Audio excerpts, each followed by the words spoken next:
දැන් ඊළඟට මේ වගේ ප්‍රශ්නයක් අහුවොත් අපි කොහොමද හදන්නේ? දැන් මෙතන තියෙනවා ඇපල් ගෙඩි 5ක මිල රුපියල් 1500ක් නම් ඇපල් ගෙඩි 12ක මිල සොයන්න.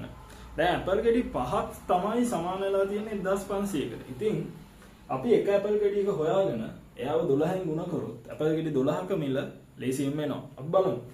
ඇපල් ගෙඩි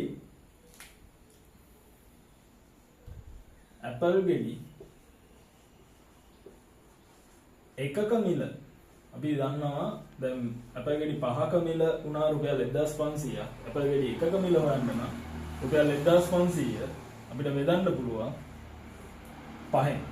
එතකොට දෙක ඇපල් ගෙඩියක මිල එනවා. ඉතින් මෙයා බෙදුනම මෙතනදී 5ට 15 ඒවා 3යි.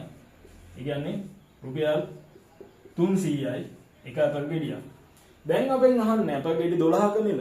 ඉතින් අපිට පුළුවන් ඇපල් ගෙඩි 12ක මිල ගන්න රුපියල් 300 වැඩි කරන්න 12න්. එතකොට 12 වරක් 3 එනවා. හරි. නැවත කියන්නම්. එතකොට 3 වරක් 12 මෙතන 12 වරක් 3 අපි දන්නවා 36යි. අගට මේ බිංදු දෙක මෙතන ලියුවම අපිට පිළිතුර එනවා. එහෙමනම් මෙතනදී ඇපල් ගෙඩි එකක මිල රුපියල් 300යි. ඇපල් ගෙඩි 12ක මිල 300 12න් ගුණ කරොත් 3600ක් විතර එනවා. ඔයාලට පුළුවන් මේක එක පියවරකින්ම කරන්න. ඒ කොහොමද?